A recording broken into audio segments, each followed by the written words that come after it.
We are live, and today is a day I've been looking forward for so many years and for the last few weeks. I have a special guest with me today, somebody who is more than just an amazing public speaker. He's more than a storyteller to me. He's my best friend. And when the phone rings, it's usually one of three people.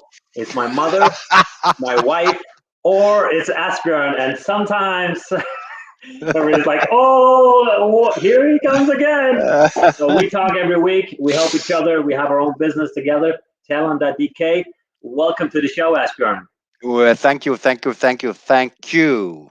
Likewise, you are an Cool. awesome speaker, I've man. been I've been really excited to have you on the show. I know you are big on vulnerability, storytelling, public speaking. I want to throw you right out in the deep water because I know you can handle this. I want to talk vulnerability. One Yeah. of the big things today, if you really want to break through the noise, tell us a little bit about what is it for you, vulnerability? How do you use it? And maybe share something that you have really used. And we got Raj with us here. Raj, we got our first guest on the show. Awesome, Raj. Let us know how you're doing. If you got any questions to storytelling, and maybe you have an experience with vulnerability, Raj, then throw it down here and let the expert, Asbjørn Jensen, share his thoughts on this. Am I on now? You are on, Asbjørn. You are so much Great. on. Okay. Vulnerability makes you come on that stage. Vulnerability makes you real. Vulnerability makes you connect.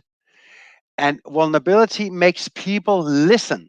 That's a major important thing. It makes the audience listen when you show something of yourself, get personal, tell us a personal story, start with that, and people will listen right away. So that's the main reason why I use personal storytelling as a start. When I start my lectures, my talks, my speeches, I always, nearly almost always start with a personal story. Cool. So vulnerability is more than just a story, right? Because we can tell stories. I guess it's more of a personal story, right? Where you share something. I remember that one time you've shared a lot of stories here on LinkedIn, and one time it went crazy. Your profile. I think you had Oh about yeah, 5,000 likes.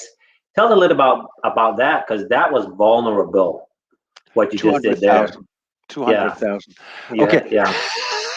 I that's think you had important. 5,000 likes or something, and I Yeah, don't know how yeah, many five I comments. think Yeah, yeah. comments. Anyway, that's my. But the I wanted to try. uh, Brenner Brown, BB Brenner Brown, had this thesis in her first TED talk. We are crazy Brenner Brown fans, both of us. And she has this first TED talk, The Power of Vulnerability. And he has this theory that it makes you come alive in that stage, but it also connects with the audience. And so I tried out and I told about my near death experience. I had a stroke number three in my brain.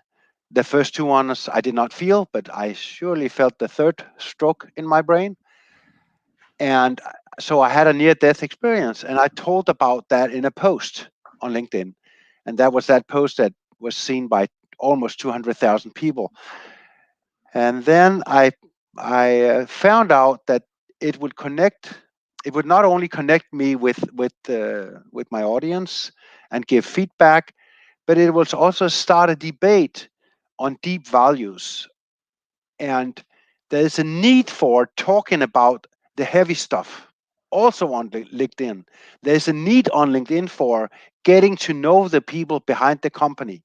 And there's a need always we have in our brain a born down need for listening to personal stories because we want to learn, and that's how we learn, and that's how Kendall Haven proved his theory, your brain on story, that the brain wants to listen to its information via a storytelling frame, a storytelling line, and a frame with a main character, an antagonist, a struggle, and a resolution. And that's how the brain wants its information. But not only that, we want to learn. via storytelling. And we need, like a drug, a story, uh, like 10 stories a day. And if we don't get our 10 stories a day, we will tell stories. So you might as well give it up and serve your information via a storytelling. And Very good point. even Go better, ahead. a personal storytelling. That's why we look at a film when we are tired. We turn on the TV and we get away. We say in Danish, in the film. That's some really, really good points there. And I think vulnerability is, you can say, really the core of a personal story. And we got Lotte with us here. Lotte, she is an expert on breathing. She has created some amazing results for people. And both me and Asbjørn, we also are very much into breathing. Obviously, we are not, it's not our core like for Lotte, but I think in breathing, and we want to talk a little bit about this, and you can share your thoughts, Lotte, here in the comments down below. Breathing is so critical in order to master your fear, because it is the fastest tool to connect to your peaceful self, get energized, but it's also the fastest way you can get anxious and nervous. I mean, if you see somebody, if you are in the traffic and you cross and all of a sudden there's a car, boom, right away, your breathing pattern changes so much. And you see it so many times for speakers on the stage, right when they're about to get up, their breathing changes totally. So in that way, we can also reverse it and use it to get into the right state. So let me hear, what your comments are for speakers. I know you are big on speaking too. Asbjørn, I want to ask you, the tool of breathing, how do you use it? Do you have any tips Oh yeah, for, for I using that use to become a better speaker? every day. I have my Wim Hof. I do my Wim Hof breathing. I have been down with stress. That's why I got that stroke in the brain. And now I need my meditation, and my meditation exercises. I have breathing exercise within the meditation, but I'll also, if I feel stressed, I'll also do a Wim Hof breathing before my meditation breathing. And then before I'm going on stage, I do the power pose with breathing. I do the power pose with yelling, but first I do it with breathing, and then I scream it out. So that's breathing is a lot. There's a lot of breathing in public speaking, because when you breathe deep and long, your cortisol and your adrenaline goes down. So you want to breathe deep and long, and you wanna like we always do, Asger. Can you see that in Yeah, the? yeah, You want to yeah. stand. You want to stand like this. And in for 2 minutes, this is proven. The Amy Cuddy TED Talk, the power pose, Amy Cuddy's TED Talk, and you stand like this for 2 minutes, and you focus on a long, relaxing, and deep breathing. Yeah, this is really critical. It's always fun to do with the audience. And Lotte, thank you so much. And I know she's got crazy results from her breathing, and it's a wonderful way, because using breathing is so good, because I mean, you can go to therapy and obviously that can work, but you can also just use your body to heal yourself. And it's a tool we always have with us. No matter where you go, you have it with you. I mean, I will do it during the break. Actually, this is a great tip I got from you, Lotte, when we talked, that during your break, I mean, I used to always go and chit chat with the audience in the break, which I still do sometimes, but I also get away and I will go be myself, go get re-energized. We have half an hour, I'll go 10, 15 minutes, get re-energized, do some breathing, kind of, get my energy up. And actually, sometimes when I come home after a long day, it's a wonderful tool as well. So it's not just when you're on the stage you can use it, but also in life, job interview, date, whatever, that way you want to be in the best state. So that's also because when you lift up the arms and power pose, your breath goes to the stomach. Such a good point you have there, Lotte. I didn't think about that. So really good. When we have this, we connect and get the breath all the way down. Too often it's up here, it's the shallow part. So use this power pose here. Awesome to hear our expert Lotte is agreeing that this works, because there's actually been some debate where people said, it doesn't work, it works. For me, it works. It works for you, Asbjørn, and we have our expert here. So super cool. Awesome, Asbjørn. Now we kind of got into it a little bit with the fear because we're talking about breathing, how you can handle the fear. And I know you have a lot of tools in your toolbox because you have trained so many people. And one of the first things they always ask, I just want to get rid of fear. What are you going to say? What are you going to do to somebody that says, I'm afraid to get up on that stage and maybe it's just speaking to 10 people, 10 people they know? What do you do? What's your process? You know it yourself, Asger. You have your own theory. The Sure. fear-free speaking system. It's fun to. Me and Asger has been so much out teaching scientists, PhDs at PhDs conferences, PhD conferences, and you have your fear-free speaking system. Yeah. Anyway, you do that. That's your Asger. Give it to Well, us. The yeah, fear-free sure. speaking. First of all, I just want to comment on Leather here, and you feel like an inner hero. And I think that's the most important when you're out speaking. I see so many people that have the Tony Robbins style. And if you're Tony Robbins, I mean, that's cool. If that's your style, if that is really truly your style. But what I would rather see is the fire burning inside of you rather than, when you have all this fire around, you're like, yeah, it's amazing. It's like, sure, maybe you're that person, then that's cool. But if it's not really you, I want to see that fire burning inside you. So, yeah. Anyway, one thing I got from you, Asbjørn, which I actually implemented in my fear-free speaker system, fear, which is 4 tools to handle the fear. Very easy to remember, 4 tools for fear. One of them is A in the word fear, and it stands for acceptance. Accept that fear. I have always been running away from the fear, you know, trying to get away from it.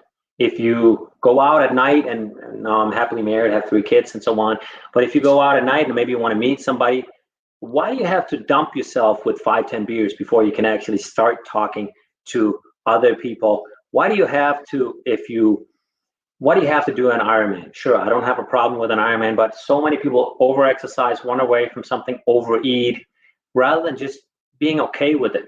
It's kind of like if you share a personal story to a friend and he just listens, and all of a sudden, after that talk, you feel a lot better. Nothing happened. He didn't give you any advice. You just stayed in the feeling, dared to open up, dared to share it. That is one of the best tools, and it's backed up by a very popular psychological genre called acceptance commitment therapy. So there's a lot of research behind it that staying in the feeling will minimize it. So I would say push yourself and go to the edge of that comfort zone. Don't go to the crazy zone. If you're extremely afraid of speaking, maybe you don't want to go to a stage with 1,000 people and break it down. If you're comfortable with 3, speak to 5, then move up 8, 10, 15, and your body will get adjusted to it because we are afraid. We are programmed to be afraid. We have one life. It's not a computer game where you just get to try again. So if you had no fear, you would just enter the cave, try to kill that lion. But if you got killed, it was over. No possibility of pathogens. So we are afraid by nature. So the mind is very conservative. So you got to have some positive experiences. Push yourself a little bit. And we got Lynette Loris Sanchez with us here. How do we find our voice to show confidence, authenticity, and vulnerability? Asbjørn, you got any great tips for that? Confidence, authenticity, vulnerability. How do you find your voice? How do I find your voice? I just you got to speak up a little bit. Okay, repeat That's that. better. How do you find your voice? Repeat the To question. show confidence, authenticity, and vulnerability. Well, we just did vulnerability. Yeah. When you start sharing your personal story, you will feel a reaction from the audience. Now, when you start to talk, okay, like let me say the worst branch to speak in front of us is lawyers. And when you start to talk to a group of lawyers, they're very busy, and often they are on their computer, and often they are on their phone. As a matter of fact, I had the incidents that the Toastmaster, the head of the conference, said to me right before I went on stage. You shouldn't worry if they're on their computer or if they're on the phone, because they do that often. They're very busy. Now, I do worry, and then it's my duty to make them put that away. And it always worked with a personal story. So, and you will feel the reaction when you get personal, and when you start with your personal story, they will put the phone and the computer away right away. They will start listening to you, in other words. And when they start listening to you, that gives you confidence, because you can see in their eyes that they want to hear more. So what I do, I always start, telling the story about that day, that spring day, when my mother called, and I was so happy. I just got my first paycheck, and the summer was coming, and then my mother called, and she was screaming and yelling, and my dad has had a stroke, and I thought he was gonna die. And when I share that story, I really connect with the audience, and I have them all through the workshop. And so the question, how do you do it with confidence? Well, you do it because you memorize your talk, and you know your talk inside out. You know your talk with pauses, with breaks. You know how to keep the pyramid. You know how to get to the top of your talk. You know when you have shown most vulnerability, and when you have opened up their hearts, we say in this public speaking language, the audience. You can see it in their reaction, and when you have that reaction, you get confident. I think That's how that's it some works for me. really good points you're bringing on. And what I sometimes say to people is they don't think they have a story, but we all have stories. So Lynette, uh, we are emotional creatures. If you have an emotion that lasts more than 24 hours, that's a good story. There's a story. Now, it might not be relevant for the setting, but there is a story. Either it's for the bar or for work or whatever the place is. So I want you to write down when you have a feeling that sticks with you, like a little bit longer. Maybe it was at work, a colleague that shared something, a great project that went so well, you were happy for, a day, a week, whatever it was, that's what you're going to share. And that's authenticity, sharing your true feelings, but also daring and vulnerabilities, like Asbjørn just said, sharing the things where you were worried, fearful, or maybe your first time you did something at work, share your first work day in a new place, first time you were a project manager, how am I ever going to handle 15 people, or first time you had your kid. Um, and then that confidence will come because you dare to open up, and people will listen, and you connect, and you figure out, what, we are the same. We are all the same. We have many of the same problems. All we want is safety, love, connection, those things. And we got Lottie here with us. I agree with Asbjørn, but one more thing, when you release the diaphragm with your breath, you can find your voice and show confidence, authenticity, and vulnerability. Such a good point from Lottie, that again, we can use our breath to connect with our confidence. And I always do breathing exercises before I get on stage, and it really gives me confidence. So connect with your breathing. And do you recommend scripting the speech and memorize, or rather have the stories that match the content? I find that when I try to memorize it, it doesn't come across very authentic, rather acted. So this is Lynette, and I know me and Asbjørn, we have a little bit different methodologies for this. So the question really to you, Asbjørn, and I'll give my take on it afterwards, is should you memorize the script, the entire script, or just kind of have stories and then give it out? Because Lynette says for her right now, it seems a little bit acted. Great talk so far from Gerjan. Thanks, Asger and Asbjørn. Very useful tips too. My good friend in Holland let me know he's a comedian, very funny guy. So we can come into comedy and a little bit later. Gerjan, maybe you can add a few tips on how to do it. But yeah, I want to hear first of all, Lynette, what's your take on that, Asbjørn? Did it make sense what I said? Oh, yeah. Now, I have a lot of stories I can pick up, and we have been talking so many years, so we don't need, if it is an old talk, you have there's old talk and there's new talk. And new talk you have to study for, and you have to write. You always, when you begin talking, being a speaker, you always have to write your talk in all words, in all. Yeah, I do write it out. That's how I started. Like a keynote, you want to write, if it's 20 pages, you will memorize the 20 pages, and then I I record them on my Memo on my phone, and then I listen to it, and I step on a bike, and I bike the same route, 45 minutes route. If the talk lasts 45 minutes, I will bike on my bicycle while I listen in headphones to my talk, and that's how I memorize it. Now, if it's an old talk, that means talk you have been out before and done. There's a whole different scheme, because now you have memorized it, and you will remember it. The first keynote I did many years ago, and I still remember it. If I bike the same route, it comes up. So an old talk, I can jump in and jump out and put in new stories, storytelling, small stories within the old talk.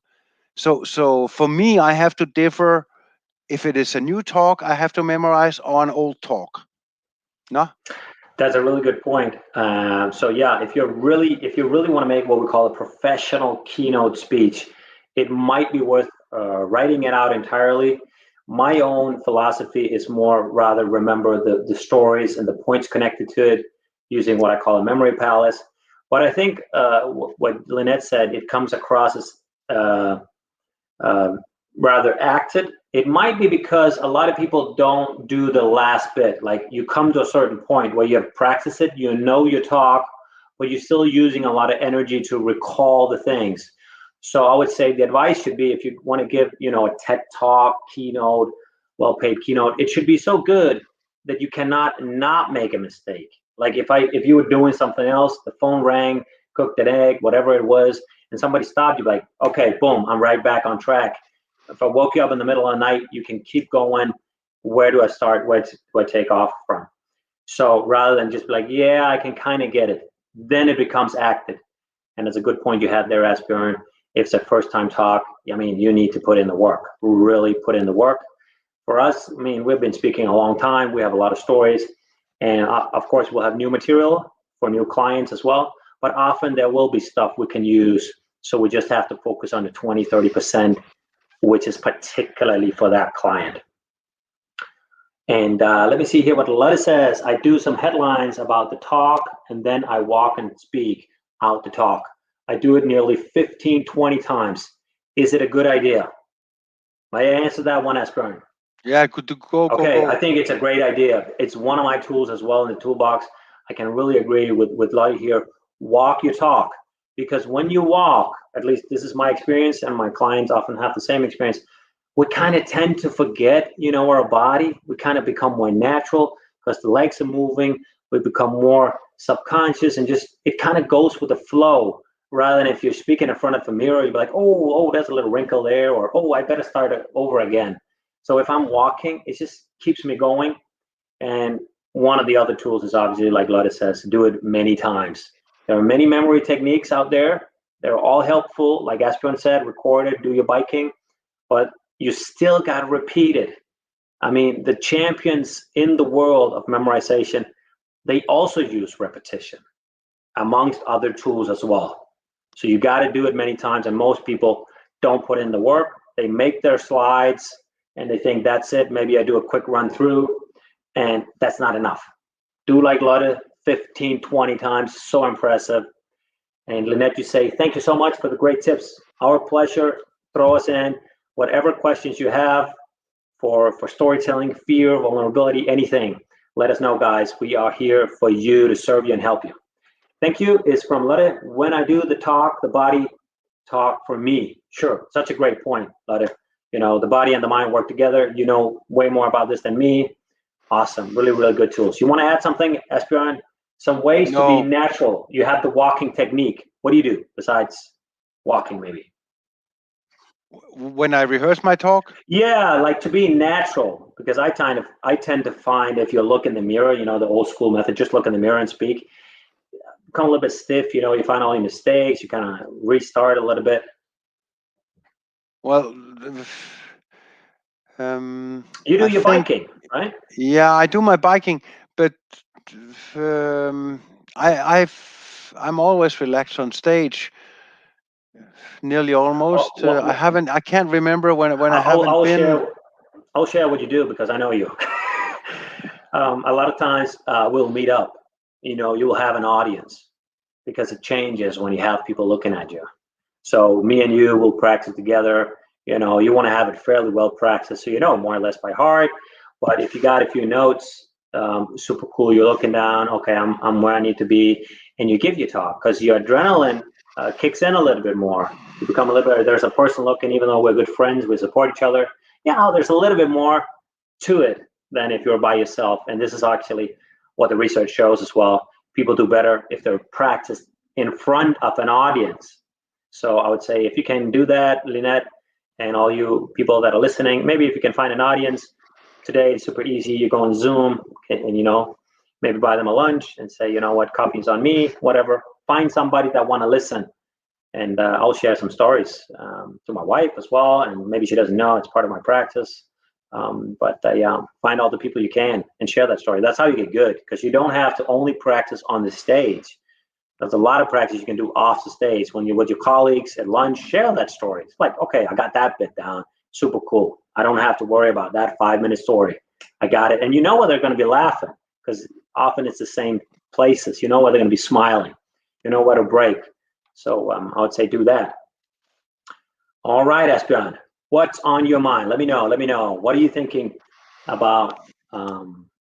Any cool things? Let's tell the let's tell the story that morning meeting with the businessmen, when I was supposed to coach you and I did a very bad coaching. It's funny because you went on first, Asger. Yeah. I remember it Yeah, like it was yesterday. and normally we are there for each other, Sure. and I think you misunderstood me because you went over to me and said, "I'm very nervous," and I smiled and I said, "Oh, don't worry, it's just the cortisol." Now, Yeah. and that's not what you need to hear. That No. was wrong of me. But what I meant really was, it's the cortisol, and don't let it get in, and just let it, like we just talked about, Yeah. let it be another person. Let talk to it, and don't let it get into your brain. But I should have said that, but I just said, no, no worries, it's just a cortisol. And that made you even more nervous. And that made you even more Yeah. nervous. Yeah. Anyway, I'll share the backstory of this. So me and Asbjørn, we had a morning event meeting. I think there were about 100 people at that network, all business people, entrepreneurs. So pretty successful people in the business world. And at that time, I just had twins, so probably 3 or 4 months old, and I was like 4.5. So back then, sleep was really not something I would get. I would get like 4 hours. Heck, if I got 5, I was lucky. So it was a morning meeting, and usually I will get up early in the morning, prepare, do my mental preparation, kind of like Luddy talks about. Breathing is one of them, voice training. But that morning I decided, you know what, I've been doing this for a long time. I can handle it. No worries. I need to sleep. So I came by your place. We had the bike out there. We were biking out to Österbro, and I could just feel, man, hey, these nerves are getting to me. And I kept telling my brain, oh, you've done this many times. Don't be nervous. It's okay. And when we were in that room, I could feel it. I wasn't in a good state. And I was speaking first, and I said to Asbjørn, oh, I'm really nervous. And Asbjørn, he's always there for me. But then you said that funny thing, oh, it's the cortisol, I know. And yeah, it didn't go really well. I think that's probably the only time I didn't get a testimonial when I asked for it. And well, I actually didn't ask for it because I knew it went so bad. But actually, I learned a ton from that talk. It hurt a lot. It did so much pain to me. I was suffering for weeks after that. And the first 24 hours is like, am I going to be a professional speaker if I can get this nervous and not connect with the room? And then I decided, heck no, man, I'm going to come back, be stronger, be better, connect with the people that could help me and learn even more. So now I know better how to connect with the audience. I know that I got to do my training, warm up before I get on stage. Don't ever miss it. So yeah, sometimes you got to have these bad experiences. But the problem is most people, they stop if they get a bad experience after 1 or 2 times. Yeah. So go out there and get those experiences. And now it's a great story. I've been in the situation. If there are people I don't connect with, I know it's not the end of the world. Sure, life will go on, and you can still connect to the rest of the room, and you might be able to get them later. But if you lose your confidence on the stage and go way down, like I became an excuse for myself. I'm like, oh, I'm sorry, and so on. You're not going to connect with them. So hopefully today, I'm more confident, more cool, more collected if the trouble comes my way. Yeah, but thanks. Yeah. Anyway, you also had a good story. I remember one time. Actually, it went really well. But the backstory was the training. I think it was 7 years ago. You had this big speaking gig in Falconer Sale, and really good takes on videos. So checking out from Asbjørn. He was speaking, I don't know, 400 people who were job searching. So you're doing storytelling and how to find a work. And I remember we were practicing, and you were going through a really tough personal time with Heartbreak Hotel. So I was there a little bit to mental support and train and do on. And one time I remember you said I think it was the day before, you said to me, I can't do it. You broke down, I can't man. do it. Yeah, you couldn't do it. and I You broke cried. down. I cried. Yeah. You did, And man. and I said, and you're so good, because I said I'm gonna cancel. I'm gonna cancel, and it was sold out. That was like 500 people, and you said, oh no, you don't want to cancel. Then you cancel your whole career. No, you don't cancel a job like this. You go out on that stage. Yeah. You never want to And cancel as a speaker. Never, ever. no, you don't want to cancel. No, yeah, Never. even though if you go with fever of 42 degrees fever, whatever it is, you want to get on that stage. Now, you are very good there, Asger, because I remember you hugged me, and I was quiet. I was really in a schlecht mood, and then you told me to go home and sleep and not rehearse anymore. And what happened there was I was rehearsing too much. I knew that talk inside out already, and I knew it with breaks. I knew it, and you told me that go home and sleep. Don't it's fine. You can do it. Don't be nervous. Trust yourself.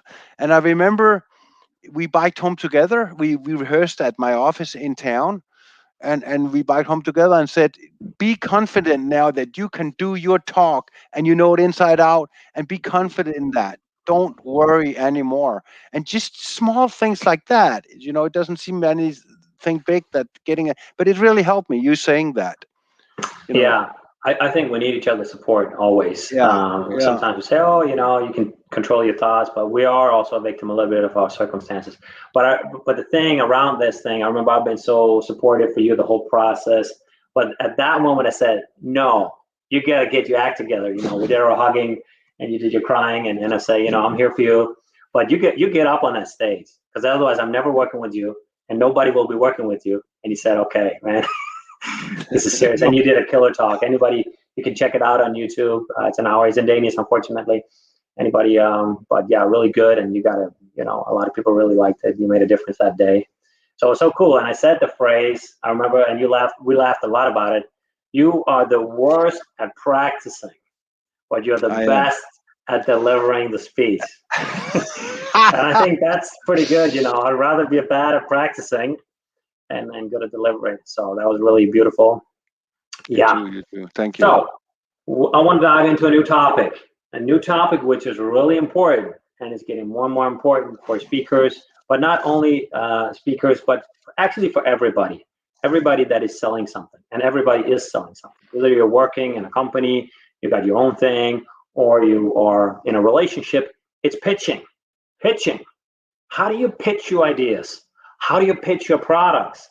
How do you pitch yourself in a job interview? I know you've helped many thousands of people in job interviews as well, so they can excel and get the job.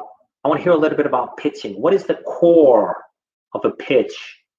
Let's say you're pitching a product. Like, what will be the core and some of the main mistakes people typically do? Are you with me, Asbjørn? I just kind of lost Asbjørn here.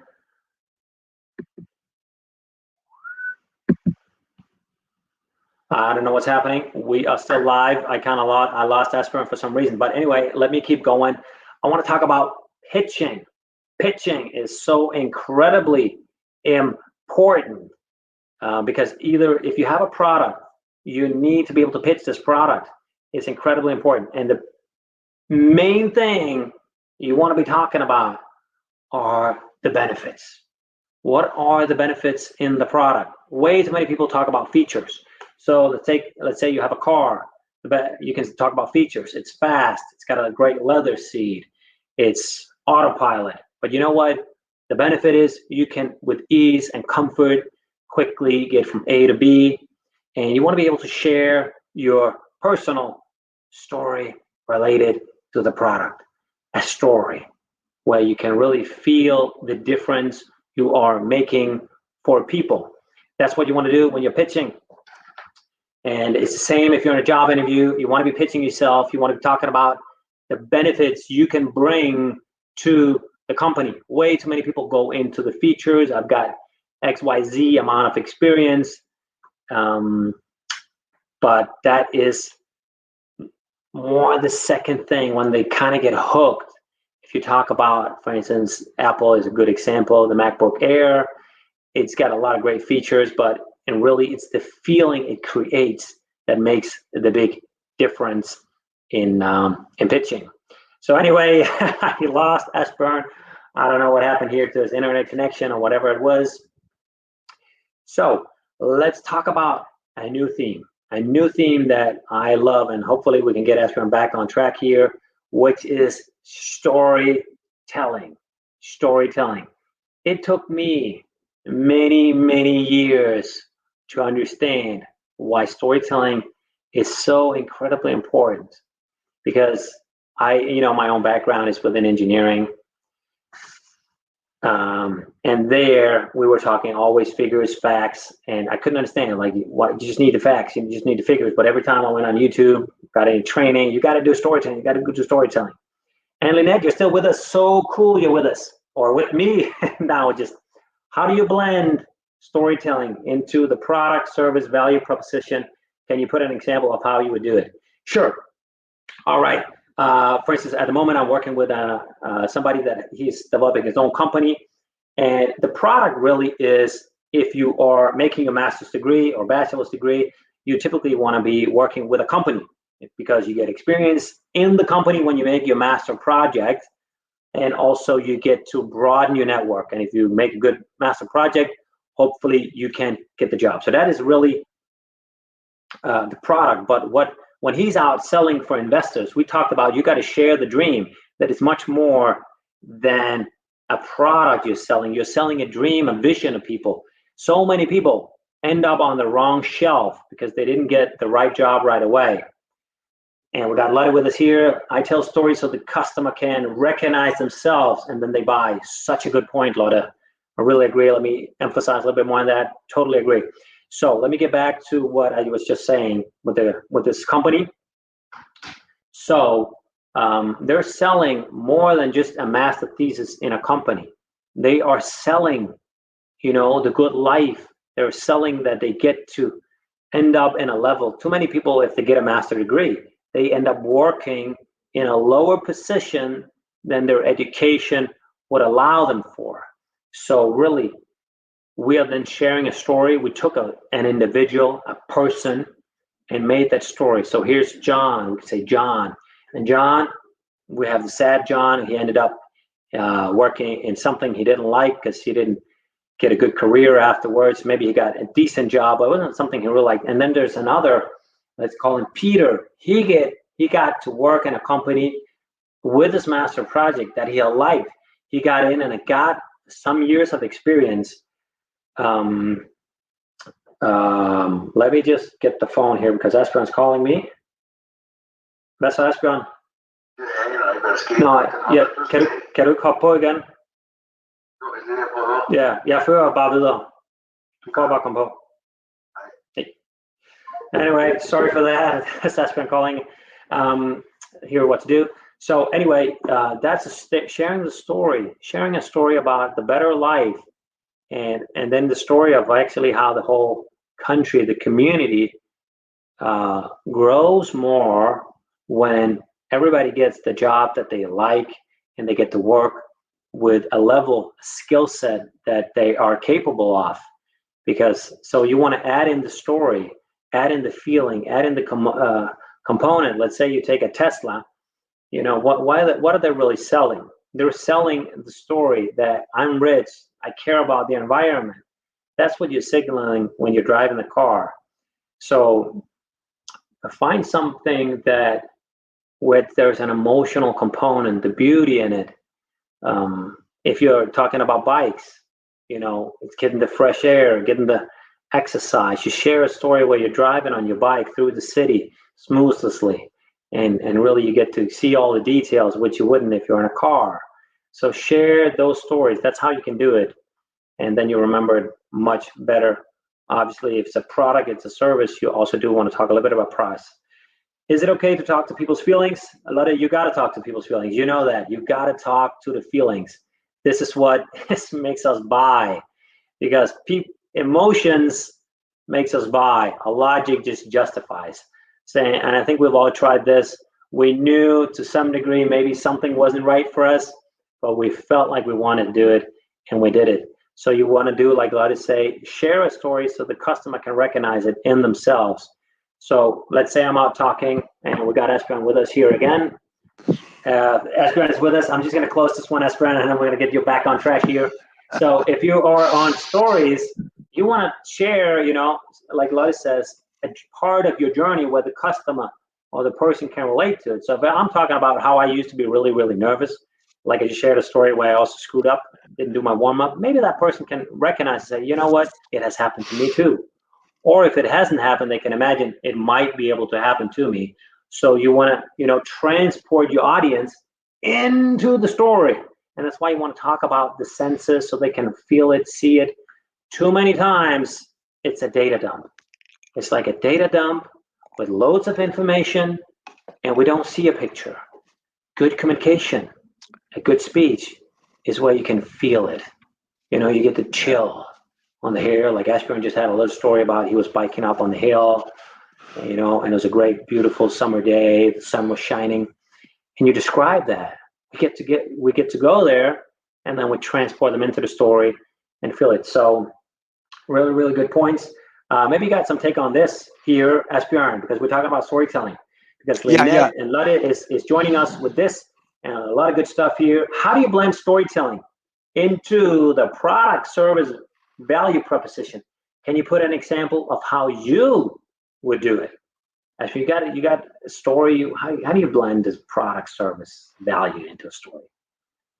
Oh yeah, I do. Yeah, me and Asger, we were out at a big international NGO, teaching them the PATUS, how to talk with PATUS. It's an international NGO called Mission East, and they don't they give food, hospitals, and emergency. It's a pretty big organization, and we were teaching them how to speak with PATUS. One of the things this engineer had to do, they had to FN and EU and found fund money fund, and there was a claim from the CEO that if they talk with PATUS and if they involved themselves in when they went down to talk to ECHO, that's the EU department where you as an NGO get money from, they would get more money. So we taught them, and my claim was, ask us too, that everybody was in that NGO. They had their job at the NGO Mission East because they were on a mission. They had a personal mission being there because it wasn't a salary, because the Mission East doesn't pay very much compared to the degree they have and all the experience. They could get much more paid in another organization. So, and correctly, they had all a claim. Now, putting in yourself and your own personal story into the product, there was one, for example, and that was an engineer too. She went up on stage and she told the most wonderful story. She was at Mission East in that job because when she was eight, she was standing with her mother at a four-striped hotel, a four-star hotel, looking down in a slum and seeing this. She was ambassador daughter, and she was living a luxury life. And when she was eight, she looked down in the slum. It was in India, standing up in that four-star hotel, looking down in the slum, and said, "I want to do something about that. I want to do something about the poor people, helping them." And that was why she had that job now at Mission East. And she just told that story, that there was a call from her when she was 8 years old, and it really helped in the donation of money from EU, from ECHO. Yeah. So, and that's just a short story in making yourself as part of a product. The product was getting more help. So, yeah. Yeah, and I think we as people can to some degree relate to that story because we too want to help. But if we just get to hear, oh, it's these amount of, I don't know, money you get, but yeah, put in that emotional component, that story, and then people visualize it, they'll see it for themselves. So you got to talk about the pictures, the feelings. Yeah, in go in ahead, in Asbjørn. sh- in, in Shark Tank, that like we had a short talk, me and Asger, before we went on live. And in Shark Tank, you they always start with your why. If you're trying to sell something for more money as a startup, why in person, and get personal. Why do you want to make this product? Why do you have a startup? Why did you invent this product? And Yeah, what do you bring to the table? The Shark Tank people also, in the Danish version, they buy people. They don't buy the product. They buy the story, and they're telling you, the team, the investors, give us the story, that's because true. you are more important as a person than your product. It is Yeah, your uh, it is yeah, go your ahead. energy. It is your passion that they want. Also, of course, the product, but first and foremost, they buy you. And the Danish head person, in the what's the Danish version called? Alone is Hul, the lion's den. You can tell. Yeah, and what's the main guy that's always in front? Jesper Buch. Yeah, Jesper, Jesper yeah, Buch. yeah, Yes, he's the big lion. he's the big lion, and he Yeah, says this in the program. yeah, yeah. I buy the person, and I buy Yeah, the personal but they story. also buy a feeling. I remember one of the shows I've watched, which was a guy coming in selling wood, really like high quality wood to burn, and he said, you know what, it's not really sexy to me. It's like you're burning some wood, and it's like, can we do something sexy with this? And the people are like, oh well, you get a better, you get more heat if you use this wood and so on. But that didn't sell.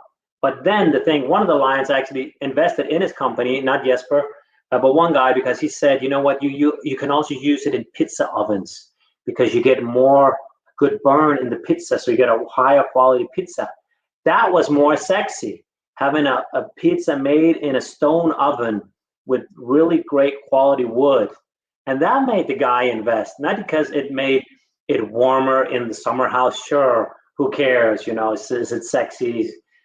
So that was the emotional component. And I think that guy could probably imagine himself coming to one of his places, eating a pizza of high quality, enjoying that. So put in your personal why and story. Of course, you got to have a good business, because if it's not, if the business doesn't make sense, they're not going to invest in it. But assuming that the business is solid, and you can sell it and make a profit, the rest is the story, your Mm, own personal story. Often, the people that do best in the Shark Tank or the Lion's Den in Denmark are those that kind of had a struggle, and through that struggle, they discovered that product and they come up. We all love that story of the underdog that came up, right? This is how most stories work. You start off, you're in trouble, and you work your way up, right? So yeah, exactly. storytelling. We can go a lot into that. So what are some of the key components in storytelling, Asbjørn, when you're teaching people? What do you have to have? Because for me, stories is formulaic. There's a structure to it. And this is the big Exactly. mistake most people make. They think it's the content. They think it's what we say, it's what's in place. No, there's a structure to it. So what is that structure and what are the components of that structure? Can you give us a little clue to that? Well, there's several, like seven, but you can't remember the seven. So I think I just keep to three. And if you really have that, so you have the setup, the struggle, the fight, the struggle, and the resolution, the solution. So you Yeah. can remember it with the three S's: setup, struggle, solution. Now, the setup um, involves the character. You have the different character explained, and you have the setting itself explained. What's the frame? What country are we at? Or in which house are we at? And so that's all the setting and in the setup. And then the struggle is the fight. You want to overcome something. In all stories you tell, there should be something to overcome. You want to solve a problem. You want to solve a fight. You want to solve something. And create a struggle. Explain the struggle, and then the solution. You want to come to, and within the character. Let's say, look at the characters. You can remember there should be five, like the Batman, Robin, Joker, struggle, solution. You can remember it with the Batman movie frame, because that's really how the brain wants it. So the Batman is the main character. Batman is the main character. The opponent is the Joker. The helping assisting is Robin, and the fight is always about the whole Earth itself. And the solution is when Batman wins. That's Kendall Haven. Kendall Haven. He has proven this in a big major neuroscientist research product. And that's really how the brain wants it. But if you can't remember the five, just remember the four: the main character, the opponent, the struggle, and the solution. The four. Just remember the four, and then keep in the four every time you tell something. Every time you give information, keep it in that frame. Yeah. Really, really cool stuff you're bringing in here. I want to add a little bit to that because we talked about, you got to have the struggle, and you can actually break down the struggle into different components because there are different kinds of struggles.